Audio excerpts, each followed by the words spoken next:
My name is Nicole Thompson, Deputy General Counsel here at the Association of Prosecuting Attorneys. APA is a private nonprofit located in Washington, D.C., serving prosecutors as well as their law enforcement and community partners. Thank you for joining our Final Fridays webinar series today. In partnership with the National Sheriff's Association and the Animal Legal Defense Fund, today's webinar, Officer, Why Did You Shoot My Dog?, will be presented by John Thompson of the National Sheriff's Association and Jim Crosby, a canine aggression and behavior expert and retired police lieutenant from Jacksonville, Florida. We are in the process of getting 1 credit of CLE certification from the state of Virginia for this program, and I will email your certificates when available in the days following this webinar. Please do not leave the webinar early, as we will use the attendee reports to verify attendance for CLE purposes. During today's webinar, you will be able to submit questions for our speakers using the question box on your GoToWebinar toolbar located on the right side of your screen. These questions will be forwarded to our speakers, and we will try to cover the issue during the live presentation. Please be forewarned that there is a lot of material that will be covered today, and we may have to follow up with you via email following the webinar. Please also note that we will be providing these materials following the webinar. If you need additional assistance, feel free to contact us directly following the presentation. Now, turning to our presenters, John Thompson is the Deputy Executive Director, Chief Operations Officer for the National Sheriff's Association. John's public safety career started in 1970 when he worked as a volunteer firefighter, emergency communications operator, and animal control officer before enlisting in the United States Army. While in the Army, he served as a military police officer, canine handler, and military intelligence officer before being honorably discharged in 1982. John continued to work in law enforcement, retiring in 2002 after serving as chief of police for the city of Mount Rainier, Maryland, and assistant sheriff, Prince George's County, Maryland. In 2014, John led a movement that established the National Coalition on Violence Against Animals, an independent collective of local, state, and national organizations that focus on animal cruelty and its relationship to other forms of violence. In late 2014, he established the National Law Enforcement Center on Animal Abuse, a clearinghouse at the National Sheriff's Association for law enforcement on all animal abuse issues they may face.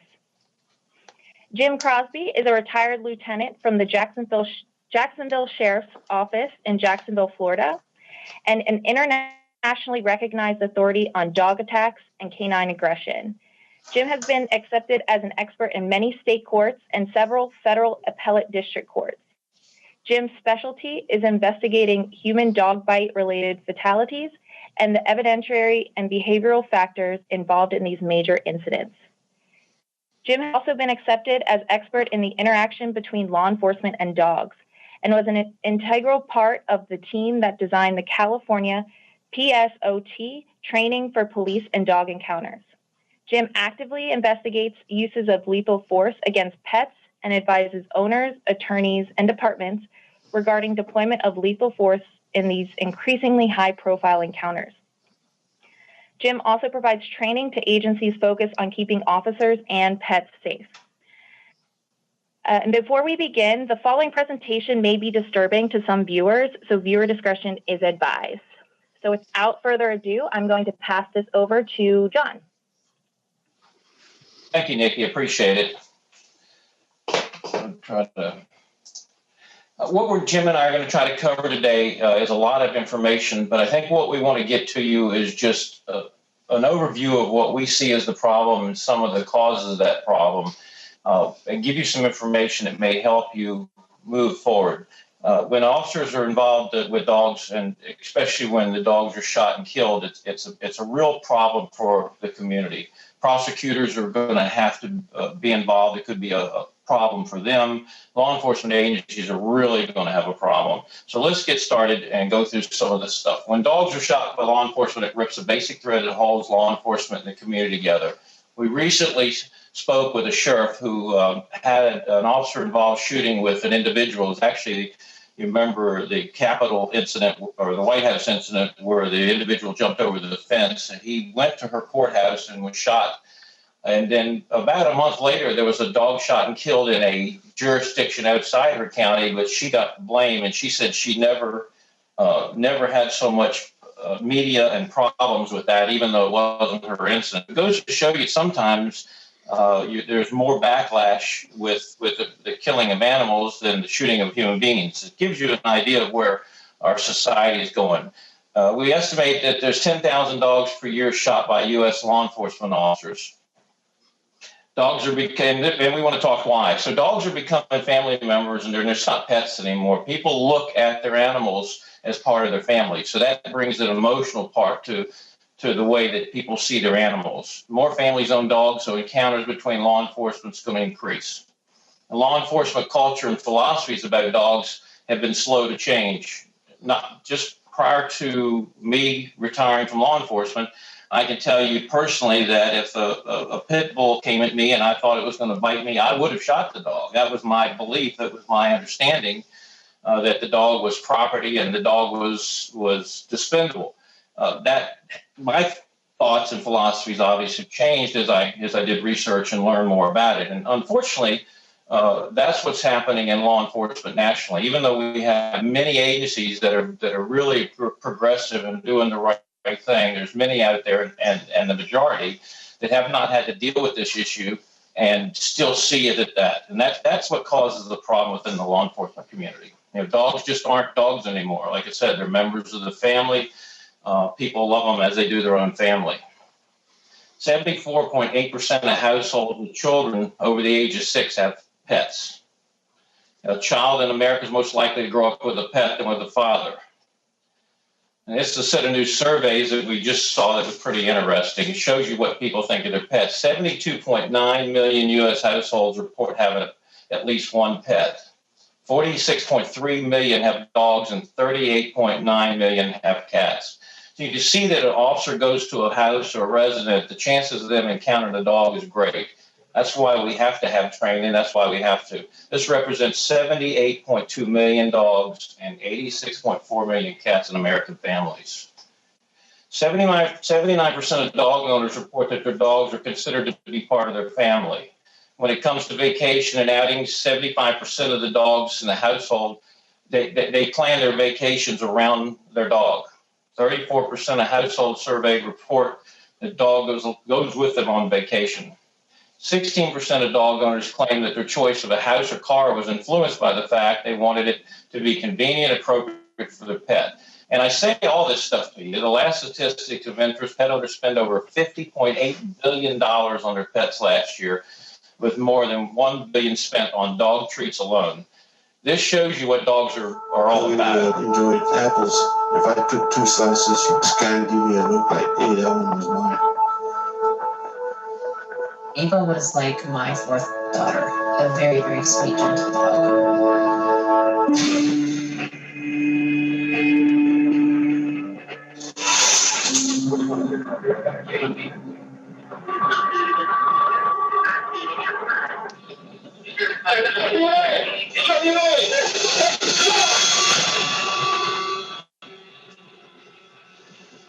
Pulled out his gun and shot her right in the head. I said, "You shot my dog, you shot my dog." They hunted him down from behind. This situation made a lot of people feel like it could have been done. A police officer shot and killed a woman yesterday. He did not mean to shoot the lady. He was aiming for the dog. Don't shoot my dog! I am the same police officer that killed him. Said he was done by the dog.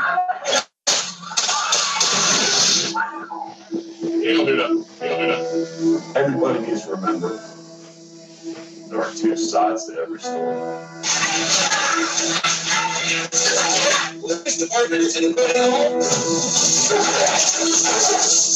We gotta think about life, death, family. I fired 1 shot into the dog's head. Drug dealers have aggressive dogs. Have you ever seen a drug dealer using a Labrador dog? No. police officer had shot and killed their dog, and that dog was a Chihuahua. The knee-jerk reaction is to circle the wagons, prepare for a fight, and deny everything. We have the witness that doesn't lie. We have the video. Why is it so commonly justified that we literally shoot 5, 6, 7 bullets at a threat that has never killed one of us in the line of duty?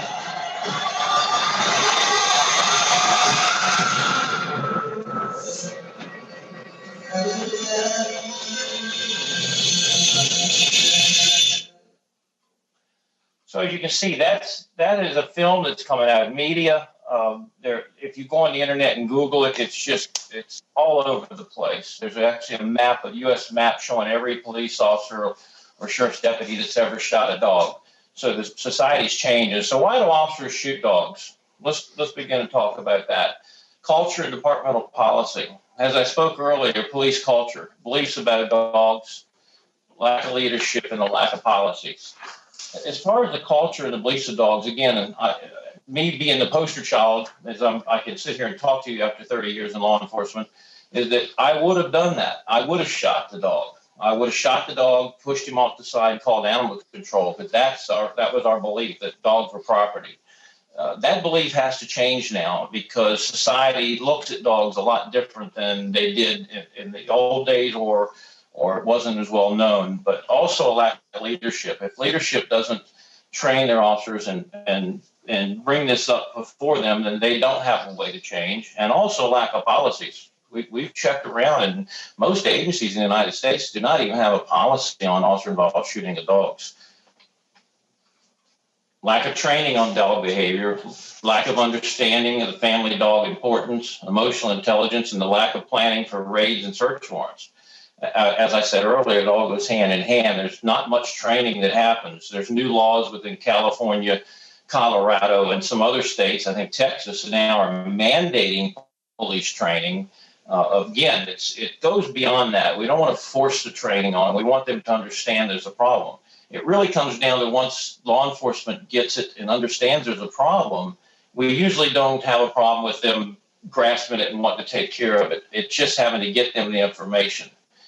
Lack of planning on raids and search warrants. That's a big one. When the SWAT team plans a raid and they know there's dogs in the house, they need to plan for how they're going to deal with those dogs. Bad hire, negligent retention. When you have officers that should not be officers. Unfortunately, in this day and time, with many agencies having problems getting qualified individuals, some agencies have lowered their standards, and we end up hiring people that are not so much bad people, but just don't have the makeup to be a police officer or a deputy sheriff. They don't have that mental ability to be able to deal with these stressful incidents, and that's when we end up having problems. A perceived threat, a real threat, or a phobia. If the officer feels he's being threatened, he has to react and do what he needs to do to protect himself. Is it a real threat, or is it a phobia? We have told people there are officers who really fear dogs, and I've had people tell me, how can they fear a dog? A dog's not going to hurt somebody. We're going to discuss that here in a second. So could an officer's fear of a dog cause him to shoot the dog? Let's look at the statistics. In 50 years, we have 4,143 officers have been shot and killed by guns. 2 officers died by a bee sting and 1 by a cow. And this isn't a joke, folks. These are real statistics. But not one single death has been caused by a dog. So could there be a fear factor? I want to show you a video real quick of an individual. If you met him and you'd understand he's definitely not a weak individual, but he has a phobia of dogs.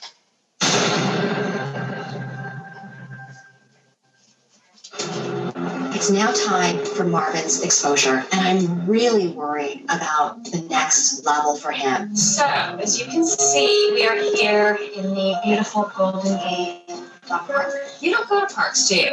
Why not? No. Why? They're dog friendly. Well, that sounds like a good thing. To you, not to me. Okay. This exposure is going to bring up a lot of pain and memories from the past. Oh, hell no. Hey, Marvin, stay with me. This pit bull puppy put her in a corner. My heart, they almost jumped out of my body. Stay with me. Stay with me. You're okay. You're okay. Stay with me. Let's do this together. You're good. You're in control. You're backing up. You're running from your fear. Let the dog get closer to you, but I don't want you to back up. This dog represents 40 years of being in pain. So can I let the dog come closer? Okay. You tell me when to stop. I'm gonna let you talk, okay? All right. Good. You're good. Do not look away from the dog, okay? Go ahead and come a little bit closer. Think of your family who is not going to want you to suffer. I think you should pet the dog.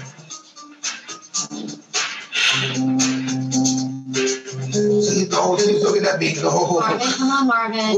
Think of your girls. Think of your girls. Think of your girls.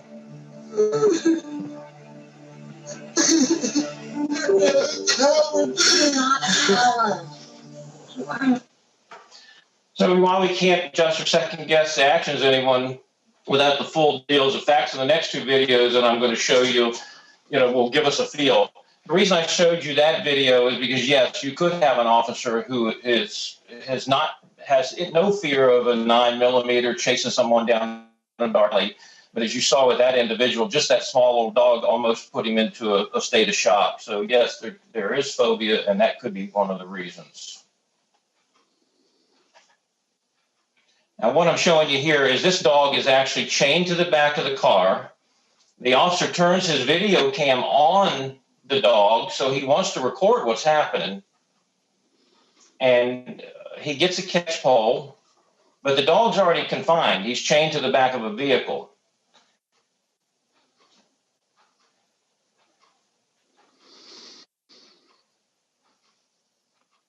But take in mind, keep an eye on everything that he does. He moves the vehicle so that he can videotape the whole incident with his car camera. He went to that extra step to make sure that he covers it. The dog's not a threat to anyone.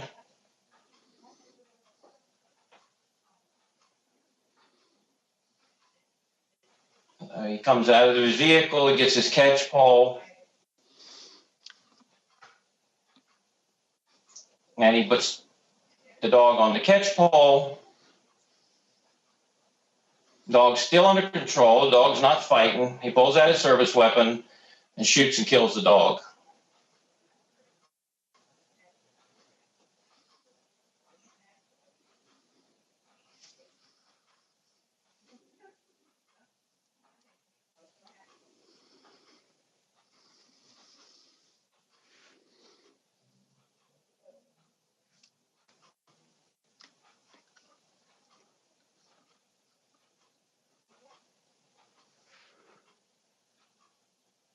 And we'll stop the video there. Mind, he shoots the dog again. They take the catch pole off, and then they cover up the dog.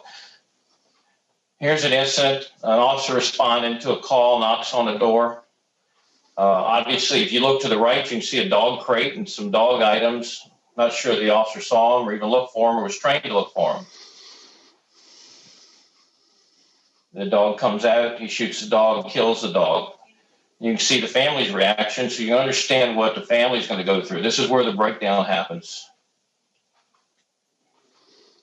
And Jim's going to cover some of this in more detail shortly.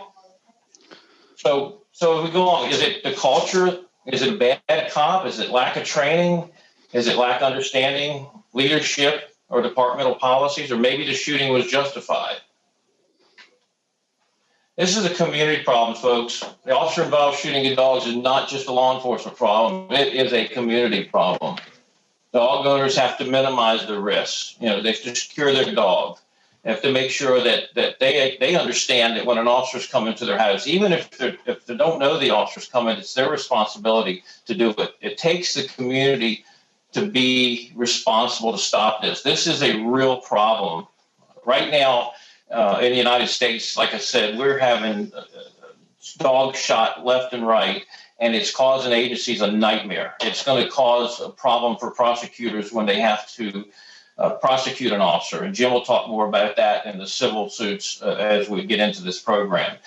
We want to let you know, if there's any law enforcement or anybody that need to know, the National Sheriff's Association set up the National Law Enforcement Center on Animal Abuse. It's a one-stop shop, hopefully, for resources for officers to find the laws or anything else they need. That's www.sheriffs.org/NLECAA, National Law Enforcement Center on Animal Abuse. And also another site that it may be interesting to you is NCOVA, National Coalition on Violence Against Animals, which is www.ncova.org. Again, my name is John Thompson. There's my email address, jthompson@sheriffs.org. I'll be glad to talk to anybody or respond to any questions you have after this. I appreciate it. Nikki, back to you. Okay, Jim, we're going to come to you next. Okay, hello everybody. I'm Jim Crosby, and we're talking about police use of force with pets. Let's talk about some more specifics. John has given you kind of the framework. How does this happen that police officers come in contact? Well, they get a call or they have a reason to interact with a person. Sometimes it is a serious crime, and sometimes it's a benign issue. The police and the companion animal come into contact, and options are evaluated quickly. Those options tend to be based on a combination of factors: the officer's culture, their training, their perceptions, the tools they have available or have not been made available to them, and their experiences. Departments' attitudes are all over the map. There are some agencies, Los Angeles Police Department is pretty much the gold standard that I'm aware of, because in LAPD, if you shoot a dog, you go through the same review process, bullet by bullet, that you would if you shot a human being. Others agencies are simply like San Francisco, where they considered a dog no different than an empty suitcase. And if you shoot the suitcase, it's... Yes. I'm so sorry to interrupt. I don't know if you accepted the screen. We're not seeing your slides. Okay, hang on. Let me flip back over here. Okay, I forgot to push a button. Sorry. Show my screen. Yes. Okay. Thank you. Have you got it now? Yep. Okay, good. I'm sorry, everybody. Anyway, some agencies have a very cavalier attitude to it, and some agencies, smaller agencies, have absolutely no reporting required. I'm working a case right now where state police in what should have been a relatively sane place shot these people's dog and pitched it off the side of the road, and there's no paperwork that was ever filled out. There's a federal agency that has done the same thing. This is obviously not acceptable. The number of cases is growing. Public and the court are recognizing companion animals as more than just an empty suitcase. There's also the public perception that police are overstepping their bounds and that there's an intrusion of government into their private property rights. Social media, John can tell you, and the case he was referring to, social media has become a huge driving force. You may have somebody who posts simply one post about the alleged evil police department killing their trusted puppy, which may not be true, and it goes viral overnight and gets thousands and thousands of shares. Frankly, there's also, with animal law as a growing field, an increase for the need for legal services, and there are attorneys out there on the civil side particularly that are looking to expand their business. And these are cases, when they're pursued, that are profitable. The court is also changing their attitudes towards pets as more than just property. There are several court cases now where emotional damages are being awarded in dog shooting cases. It's no longer just a property matter.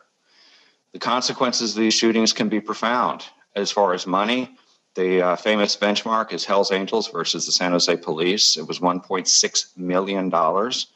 That was a serious case, a raid for murder suspects. They knew the dogs were there, and the dogs were nasty. But because they failed to provide a plan, it cost the San Jose Police $1.6 million.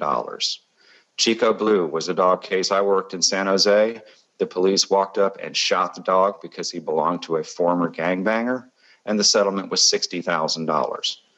Typical settle award on weak cases is now upwards of $40,000 per animal. Then there's the lives that are affected, not only the lives that are disrupted, but Burlington, Iowa, this lady was shot and killed by a police officer who pulled his gun out to shoot a dog. missed the dog, hit her in the chest, and killed her in front of her 4-year-old son and her husband. So what can you guys do, especially as prosecutors and also as civil attorneys? Well, the first thing you can do is when it hits the fan, you can insist on a competent investigation. That investigation is what is going to either save you or hang you. The aim of an investigation should be the aim of any investigation into a deployment of deadly force, whether it's a human or an animal. That investigation has to find out what happened. Was the action lawful? Also, was the action reasonable? The action also must be within the department's own policy. And as attorneys, if you're representing a department, you need to see, is your policy lawful? And is your policy reasonable? As we said, the passion factor can be tremendous. So what do we need for a competent investigation? Well, I would say that you need the same thing you need on any kind of a deadly force case or a homicide case. And the big thing is that you have to add a little bit of awareness of animal cruelty laws within that. What you're going to stand on is evidence, not he said, not she said, not what somebody who read it on the internet thinks, but evidence. You need the on-scene physical evidence just like you do in every crime. A piece of evidence that is missed in too many of these incidents is a forensic necropsy. A forensic necropsy of the animal involved can answer a lot of questions, including what was the direction that the gun was fired from? How many times was the animal hit? And what were the circumstances that caused that animal's death? I have seen cases where the officers have claimed to have been shooting a charging animal. And yet when we did the forensic necropsy, the entry wounds and the bullet path was from back to front. Now, I have a dog that if he eats something that doesn't agree with him, his back end is pretty dangerous, but it's not technically lethal. So we can use the physical evidence to determine what the trajectory was, what the range was, and whether the evidence supports the allegations. We also have to document. We can't just let these things go sliding by. The officers have to do the paperwork. If they don't write it down now, we can't really expect them to produce it reliably or honestly later. We all know how testimony changes if it's not documented. As prosecutors and as investigators, we need to interpret the evidence we see. Are the claims of the officer or whoever consistent with the evidence? Were the actions of the officer reasonable, and were the actions of the officer lawful in this case? No, we don't want to go second guessing, and I am not here to bash or criticize. However, we need to make sure that this deprivation of people's pets is done correctly. Before the officer had contact, did the officer bother to look around and appreciate obvious cues? I have a case where an officer squeezed through a fence, saw the dogs on the other side, walked past 4 beware of dog signs, and then after putting himself in danger, then shot and killed the dogs. With people, we all know that we outlawed a long time ago the idea of an officer jumping in front of a moving car and then using that, endangering himself, to blow up the driver. We can't do that. We can't do that with these either. We need to think before contact, did the officer make a plan? Plans are heavily dependent on what training the officer gets. During the contact with the dog, did the officer try to do something other than shoot? Did he try to avoid? Did he try to de-escalate? Did he even think about using less than lethal force? In our investigation, we want to look at what happened after the contact. Did the officer or anyone else try to get veterinary care for the dog? And did a denial of such prolong suffering and pain without palliative or respite care? If we have an officer that shoots, for instance, an armed human, and he decides he's suffering, we don't let the officer walk up and put the guy out of his misery. No, we call an ambulance. The standard that is coming now with animals is we need to start taking similar actions. After action, did the officer and the supervisors adequately document the incident? Did they gather the evidence or did they alter evidence? We have video of a case where an officer shot a dog and didn't know he was on home security camera. He shot the dog, then dragged the dog to another location, used the hose to clean up the bloodstains and so forth where the shooting happened. And after that, the evidence technicians and supervisors got on scene, and the evidence technicians took photographs of something that was nothing even close to the original scene. That officer altered the crime scene. We also have to look at, was there a sufficient cause for the officer to be placed in the circumstance he was? As I mentioned with the officer that ignored the signs, that particular officer his mission was to deliver some non-essential property that somebody had left behind at another location. His desire to do a good deed did not override his responsibility to be aware of his own safety and of the safety of the dogs he recognized were there. It wasn't an emergent situation.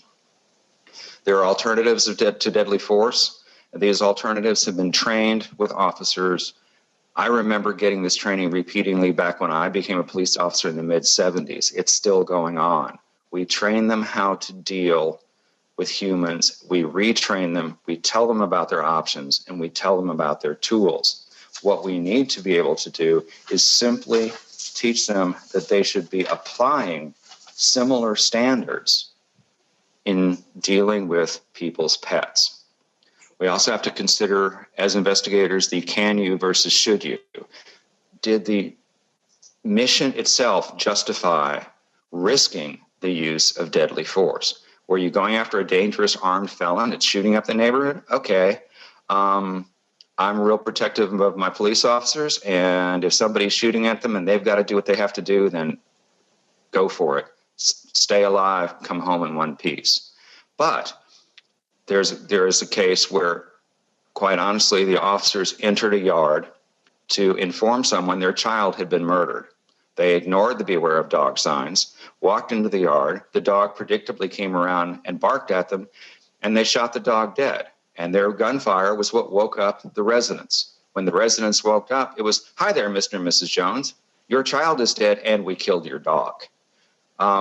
That's a little bit unnecessary and causes huge, huge problems as far as PR and perception. The mission in that case did not justify risking the use of lethal force. Instead, one would hope that they would simply have dispatch call the people on the phone and say, "Hey, there's a couple of officers outside. They'd like to talk to you. They see you've got a dog. Could you put the dog inside and come to the door?" Does the mission justify the deadly force reasonably? When you investigate, there's several possible outcomes. Hopefully, the officers acted lawfully and reasonably. We don't expect officers to get bitten, although none have died from a dog-related incident since 1936, and that was from an infection. We still don't expect them to willfully get hurt. And obviously, an officer may use deadly force if the circumstances are justified. And sometimes they indeed are. It may be a situation where the officer has followed policy, but the policy may be deficient or unreasonable, in which case perhaps the officer isn't liable, but the department may be culpable. We have cases where the officers acted unreasonably in violation or absence of policy. It wasn't a criminal act, but he did not act reasonably. There are cases where officers act with malice or callous disregard for the rights of the owner, and that has to be considered because dogs are still property. Or the officer may have acted unlawfully and need to be criminally prosecuted. Criminal issues, most states run pretty much the same.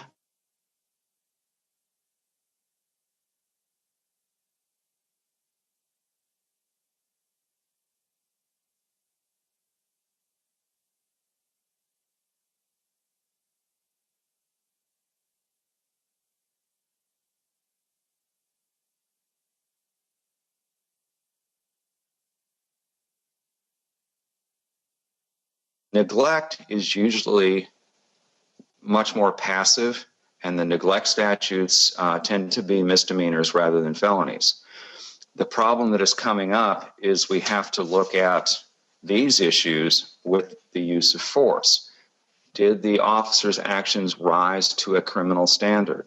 There's a case that is beginning litigation now where the officer not only didn't really have a need to be where he was, but after shooting the dog, while the dog was still alive, he and his supervisor actively forbade the owners from taking the dog for veterinary care, even though they had been on the telephone with a vet clinic close by, even though they knew that the dog was dying. That dog laid there for 45 minutes experiencing extended suffering before the animal control officer got on the scene and yelled at the police officers that the dog needed to go to the vet. Unfortunately, while the animal control officer was doing their job, the dog died.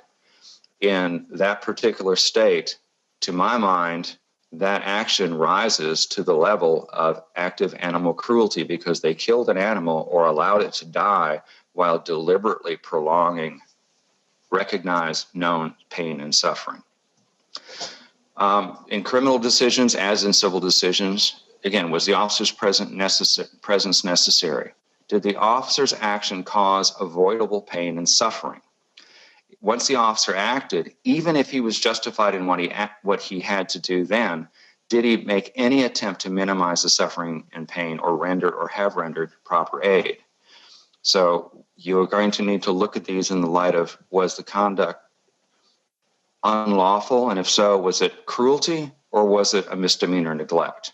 There's a big difference. Civil cases are more common.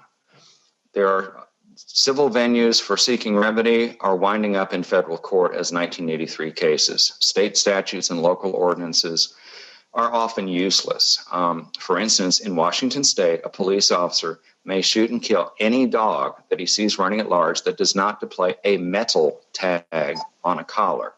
So if you have a dog that has, for instance, a harness on with a plastic tag in Washington state, that an officer can just blast that dog, even if it's a little dog like I've got on here that belongs to my in-laws. This is wrong, but this also says that in those states, the civil venue of state court is a waste of time. What I want to show you here is the video of a case that you may have already seen. This was the case of Chloe in Commerce City, Colorado. I'm not going to go through the whole background, but the animal control and two officers go in. The opening there was the officer tasing the dog, not a recognized capture technique. Also note that this dog never left this garage through the entire contact or before it and never bit anyone. What we have here, though, is the animal control with the dog on the pole, and the officer is reaching around her from behind and shoots the dog 5 times. This is a case that has been decided. We just settled this case. This was Branson versus the City of Commerce City and Officer Robert Price. I'm going to go through this quickly, but I want you to see where this is going. This is one of the last pleadings before the settlement, and the court concluded that the plaintiff, Mr. Branson, satisfied the elements necessary to surmount the defendant, the officer's assertion of qualified immunity. So in this case, the action was decided to be such a clear action that that officer is still personally liable for further legal action. He has been stripped of the immunity in civil court, in federal court, for hiding behind his job to justify his actions. There were several important parts of this decision. The court decided that non-lethal methods were available to control or capture the dog. And in fact, the dog was on a catch pole and they had already used the taser and frightened the dog and chased the dog into the corner of the garage. The officers in this case never even bothered to shut the garage door. The door to the back was not open. They could see there was nobody in there. There was nobody home. Closing the door would have been the logical thing to do and then spend your rest of your time contacting somebody. The court decided that the availability of non-lethal methods, including shutting the garage door, shows that the officer's use of lethal force was unreasonable. The court also decided that a reasonable jury would conclude that the dog was not an imminent threat to anyone, particularly after she was restrained by the catch pole. Further, as you can see here, we went on and they state that the police officer acted unreasonably by shooting the dog to death after the dog was ensnared in the catch pole. So arguably the shooting was unreasonable. This is the standard that is being held now in civil cases. The settlement in Commerce City, Colorado for Chloe was $262,500 with an additional $125,000 of legal fees assessed. This case is still echoing and banging around the country as a huge precedent-setting case. The officer in this case is still open for further litigation because of his loss of qualified immunity. For those of you who are civil attorneys, this is something that really sets the standard for what happens to your clients. For those of you who are prosecutors or are city or county attorneys, this is the kind of nightmare, simply financially, not to even stop and think of the PR effects that are facing you if the officers act unreasonably. And sadly, too many officers are doing exactly that. The current standard that is being applied in civil cases is that of a reasonable, well-trained officer. The reasonable person test, I'm sure you're all quite familiar with. It's not what does an expert think or what does a trainer think, but it's what does a reasonable person think. For police officers, they're upping that slightly to the reasonable, well-trained officer, which presumes that a department has a duty to train their officers to act reasonably and properly in the performance of their job. The other thing that we have to remember is whether the dog in that particular case is a reasonable threat. In St. Petersburg, Florida, a year or two ago, officer went to a house, knocked on the door. When the door opened, the 6 foot tall officer's boot was attacked by a 15-pound Papillon, who was proceeded to horribly maul his shoelaces. In order to defend those shoelaces, one would assume, he pulled out his .40 caliber sidearm and shot the dog twice, pretty much splattering it all over the front porch. At that point, St. Petersburg realized they had a problem and changed their policies. That was not a reasonable threat, and I don't think anybody would stretch it to that. John mentioned people with phobias and fears of dogs. That, in the court cases, is not factoring in as a reasonable factor. I can tell you as a police officer, we have in Jacksonville a bridge that is about 200 feet off the water over the river with a metal grate. I'm not a person that likes high places, but yet as an officer, I was expected to stand on that metal grate and work traffic accidents, no matter what the weather. It was uncomfortable, but frankly, if you're a police officer, you got to get over it. So to wind up my part, the remedies out there are becoming clearer. Cruelty criminally is being considered in some cases and is going to be considered in more. The actions are being evaluated in that manner. The civil standards are even higher, and those civil cases are going to continue to be very expensive and continue as companion animals and pets become more readily recognized, not as people, but as at least semi-sentient beings that have emotional value. And with that, I'll turn it back over to John to wind this thing up. Okay. Well, I've got to, I'm looking for that button you were looking for. So much screen. Okay, guys, all right. Okay, so let's go back. And I talked to you earlier, and I know we rushed through this really quick. Again, I want to tell everybody that's out there, please, Jim and I are available if you want to email us, call us, talk to us to help you. I know this is a really quick webinar, a lot of information, but just to show you, here's a map of the United States. It's on a puppy side site. And they basically, you can zoom in on that map and find out every incident where a dog has been shot. Press, the media, social media. I mentioned to you about Sheriff Welch in Chester County, Pennsylvania. This is her website page, and you can see some of the hate stuff she got. She got her county council. We're getting calls and letters and threats, and it just became a nightmare. So if you're a prosecutor or if you're law enforcement, you need to be proactive. You've got to work together before this happens. Most people don't see it as a problem until it happens in their community, and sometimes once it happens, police chief had to resign because of an officer-involved shooting of a dog, and it wasn't handled properly. And so there's a lot of repercussions, but the worst thing is it'll destroy your community. It'll take the trust away from your office, whether you're law enforcement or a prosecutor. So what you have to do, you have to be proactive. I mean, you have to think about this. You have to collaborate. Prosecutors, law enforcement, and the community need to talk about this ahead of time. You have to develop a policy, whether it's in the prosecutor's office or whether it's in the law enforcement office. You have to train. Most importantly, you have to have an incident action plan. If you have a plan and say this is going to happen, you know what you're going to do and how you're going to respond.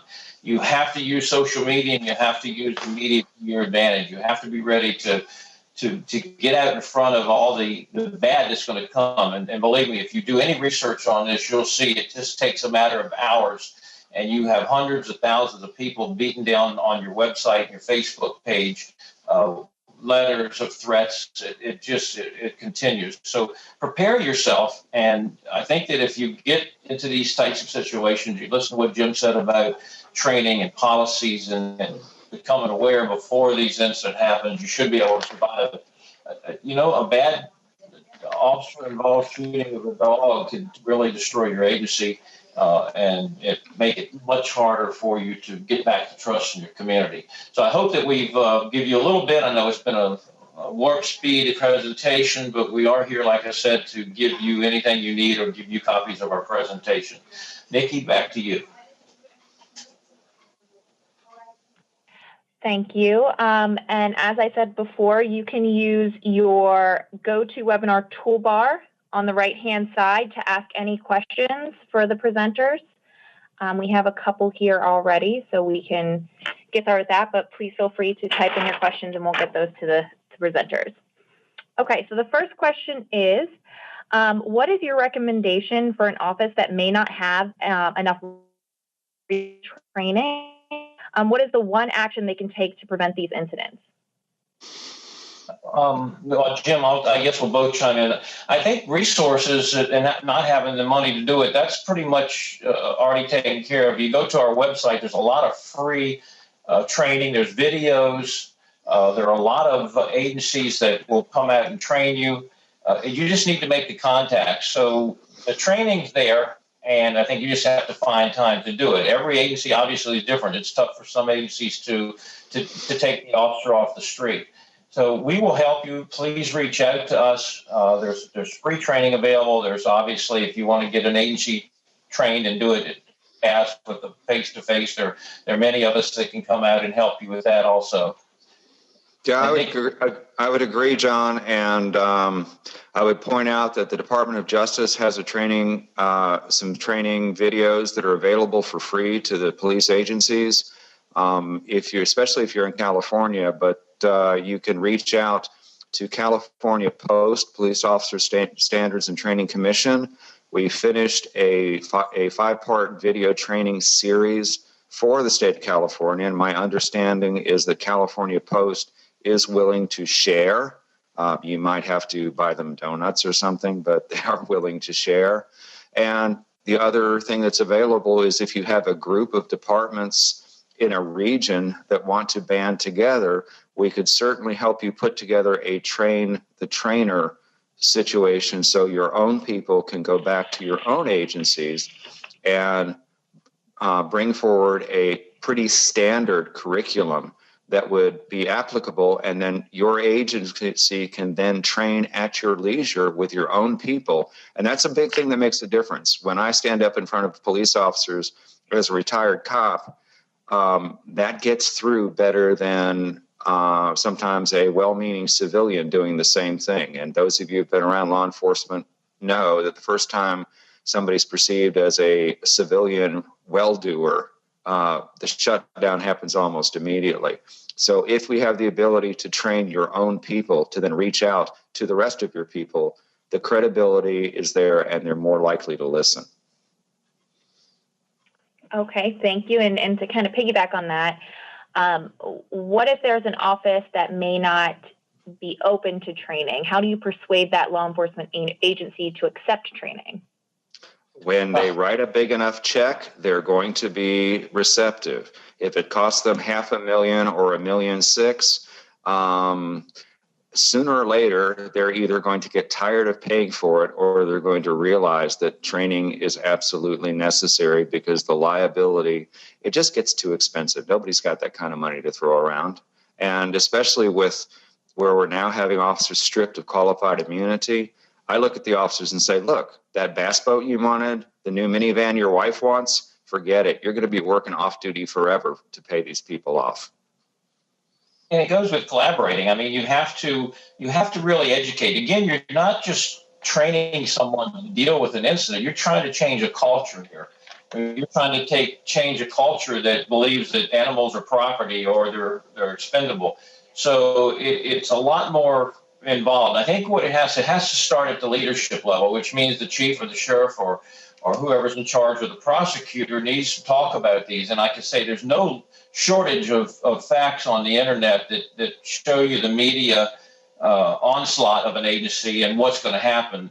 And if anybody who's running an agency right now understands that and sees what's happening, they're going to be proactive. So you have to get that information to them. If you're an outside agency now, if you're not within the agency, you have to approach it in a good way. You can't go in screaming and yelling. It has to be more of here's the facts, here's the details, and we're here to help you, or we'd like to see you do this. So it's something that's going to take some time to change. But I will say that in my 2 or 3 years of learning, I've seen change.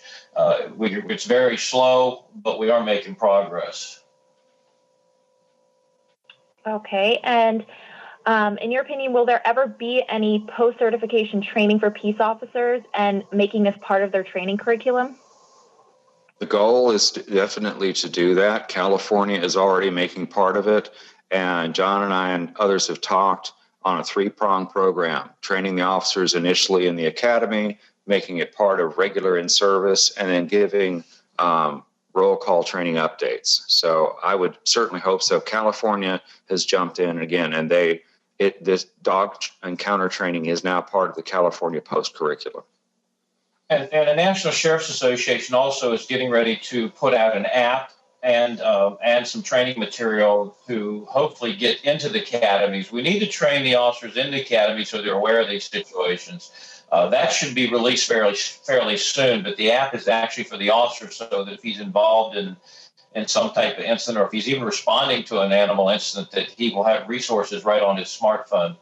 The other thing is that the COPS office has been working very close with us, and they're getting ready to have a work group together of major law enforcement leaders across the country, as well as advocates and prosecutors, to talk about this and try to develop a national strategy to deal with the problem. That's going to be later on, actually going to be in the next 3 to 4 months. That'll be happening. So again, we're making progress on a national level. And to jump on that, John, Laurel Matthews from the COPS office just sent over a link, which I sent out to the entire audience. It's a link to a no-cost roll call videos and publication on the problem of dog-related incidents and encounters. So that's a resource for attendees listening. Okay, and another question we have here, more on the perception and media aspect. If there is a justified shooting of a dog, how do you handle that with the community? Okay, I'll jump in. To me, if you've got a good, solid investigation, once your investigation is complete, then the reality there's got to be transparency. You can explain, you can show, you can, if necessary, bring in somebody from outside that is perceived and is an independent factor, and be as transparent as possible.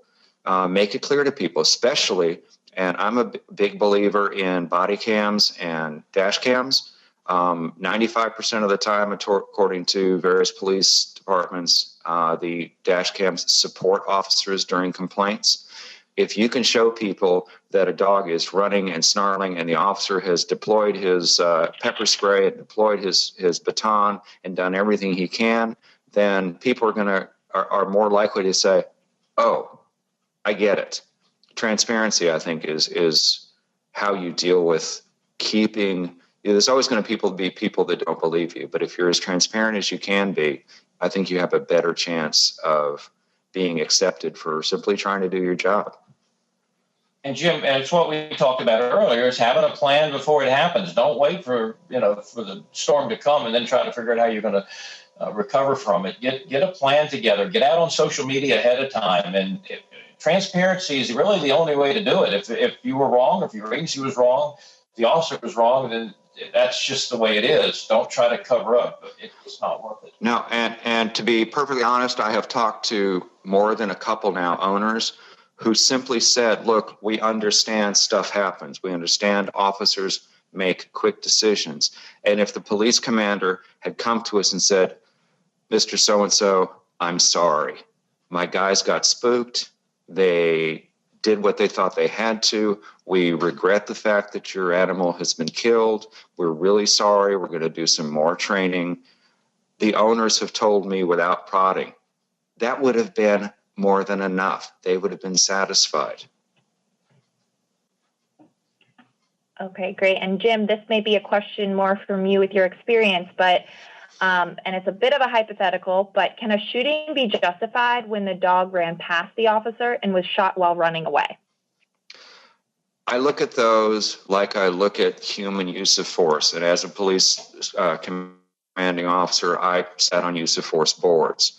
If you have a person facing you that is a threat, that's one thing. But if the person drops the weapon and turns away, unless there are exigent circumstances, such as you've got somebody who's a threat to the community, a viable, reasonable threat, you don't go shooting them in the back. With the dogs, if the dog is not engaged but is busy running away, then to me, at that moment, the threat has been eliminated. Now, that doesn't say it can't re-engage, but at that moment, you're treading really thin ice, shooting a dog from behind.